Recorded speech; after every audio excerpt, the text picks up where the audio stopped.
Hi everybody and welcome back to the channel for another course vlog. This time we're back out at Los Serranos Golf Club and we're on the North Course this time. It's the baby brother and only plays 6,700 yards from the championship green tees. When I say baby brother, there's a South Course just below it and that plays 7,600 yards from the Jack's black tee. Check out the link in the description below and make sure to subscribe if you haven't already for more course vlogs just like this from all around me. I'm bringing them to you every week. Here on the first hole, it's only 490 yards and it's a par 5? Yeah, it's because that second shot is way up the hill, and unfortunately I pushed my first one into the trees. Nothing in front of me I could do. I took my 4-iron off my back foot here, trying to play a big cut. Was able to keep it low, and was able to get it under that little stick tree in front of me. But unfortunately, I wasn't able to get it to cut too much, and I left it way up there on the hill on the left-hand side. Now, you see me way up there in the distance. I mean, a short-sided chip shot like this over the bunker off of a downhill slope. This is a 64-degree wedge.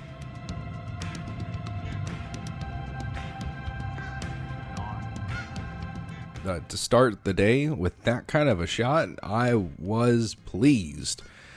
Hopping on down the hill, happy as a clam. I got 15 feet for birdie. And I play the South Course here quite a bit, not really the North too much anymore, and I just remember the North for having very small and very tricky greens.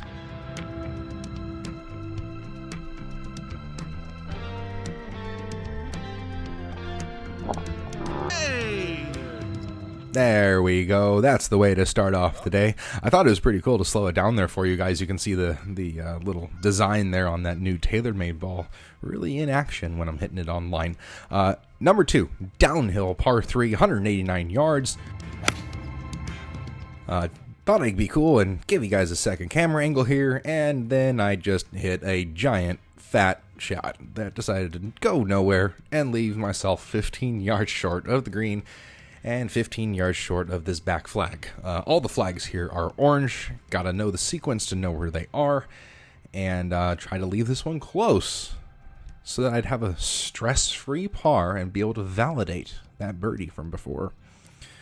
But that's not very close. What is that, about 7 feet, 8 feet? Not exactly what I want to see for a par putt on the second hole. But it's okay, I just rolled one in on the first. Let's roll another one in and validate.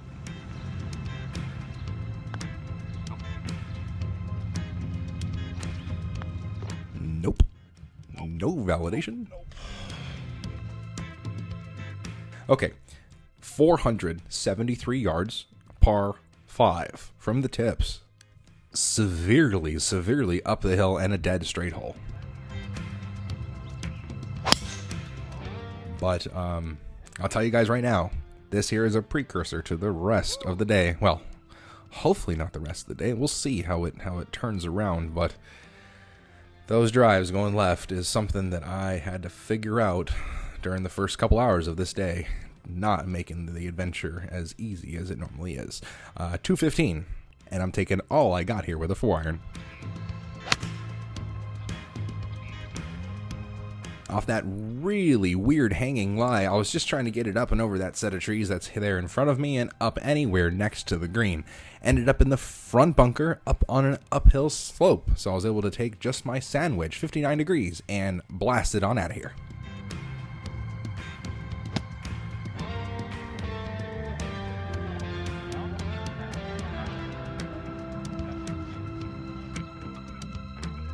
I was really happy with that sand shot, and left myself a very, very makeable birdie putt here, but it's right down the slope and very slippery. Just a little tap, started on its way, right into the cup for another birdie and back to 1 under par. Here the fourth hole is the first par 4 of the day, playing only 340 yards from the tips. Because of the shorter length of this hole, I decided to lay up to a number. I remember this course for having very small, very tricky greens. So you want to have full clubs into what you got.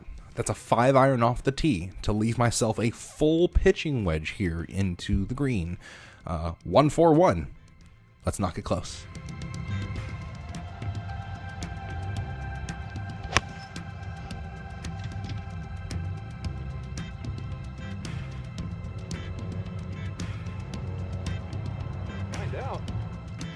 You can see from the perspective behind me, the bunker's got a big lip to it, and from the fairway, it makes the green look really small. But here we go. I had another putt for back-to-back birdies. Boom! Another one. Another one is right. 2 under par. 3 birdies in the first 4 holes, and we're on to number 5. Driver in hand. Let's try and hit it straight. Are you surprised? I told you what was going to happen a couple holes ago. It's going to go left. There's some days that I just can't hit that thing. And I'll just hang on to it and figure out where it's going to go and make do with it from here. 157, full 9-iron for me, hoisting it up over the trees.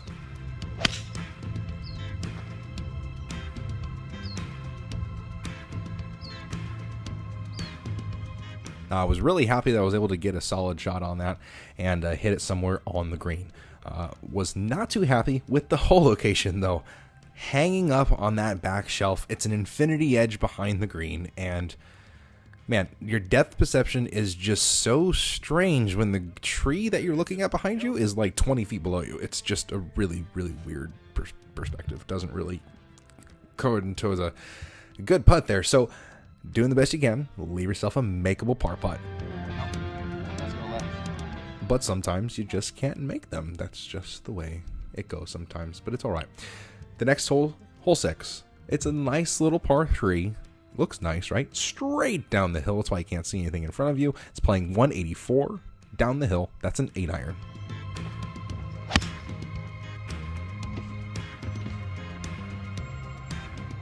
It's going left. It's going left. The good thing is, when you hit it left, it tends to go a little bit long. So sometimes it flies the bunkers that are the trouble. And it allows you to have a fluffy shot and trying to knock it close. So did the best I could at the moment, clearly. And what do I got here? Another 6 foot for par. For the first par of the day. Nope. No pars. Not yet. Bogeys and birdies, bogeys and birdies, bogeys and birdies. It's an excellent little song, isn't it? I'd just love to make a par, but here we go. The hardest hole so far. And I had to take a driver.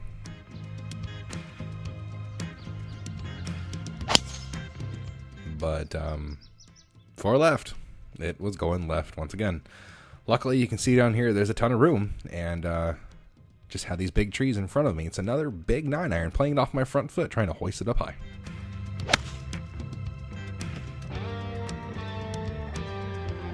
You know, that was the first one I was really able to pinch down below me. I felt like I actually caught the ball pretty well, and it still went a little bit left.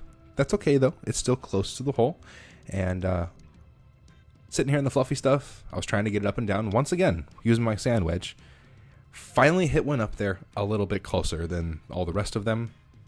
I mean, what? This one's now about 4 feet, I think, instead of about 6 or 8. So it is that much more makeable, that much easier to see right in front of you. And I think finally I can make a par. There we go. There we go. A nice par, and we are on to the 8th hole. Just as difficult as the hole before it. Number 8 is 406 yards all the way back here from the tips. Decided to take my 2-iron, and I've been working on my stinger.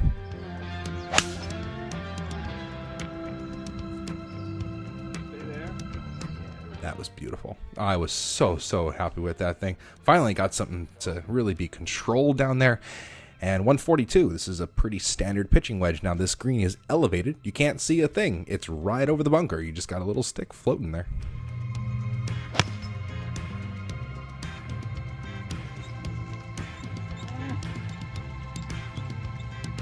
Now I thought I tugged that left, and I thought it was going to be left of the green, and turns out there's plenty of green. As long as you're over the bunker, you're on the green. So I had about 30 feet here, had a birdie putt, and was feeling pretty confident finally with the putter. Finally grooving into this round a little bit. You know, we've been out here for a few hours, and felt like I could really roll one in at this point. That's okay. It wasn't meant to be, but I left myself my very, very first effort-free tap-in par. We like those, right? Nice little tap-in pars. Hole 9 is really strange. There's that big, big bunker right smack in the middle. That's 225 yards from my tee, so I got to hit a 5-iron to leave it short. But it went left. Once again, it went left.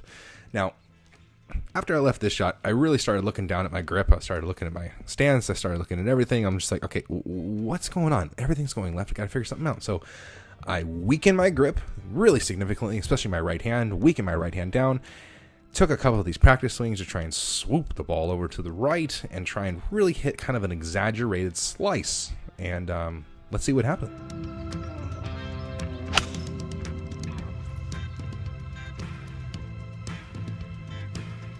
It didn't slice, but it did just barely fade, hit the side of the hill, and kicked on down underneath the trees. Couldn't see the flag, just had to chip it up there close. Right. Ninth hole's got a big 2-tier green. Pin was right in the front, and my ball rolled all the way down to the front edge. Oh boy. I don't like 20-foot par putts, but sometimes it is what it is, people. Let's roll it in. Putt. Get that putt, Brett. Still playing really, really well. It's a tap-in bogey. It's okay. I'm only 1 over par, and we got 9 more holes straight in front of us to keep on going. 37. I'm not mad at that. I really, really am comfortable on this golf course. It's up and down. It's all around, and it's a little bit tighter than that big, big south course, but I still feel confident, and I really feel like I'm going to shoot something well. Please subscribe if you haven't already, and we'll see you again soon. Later.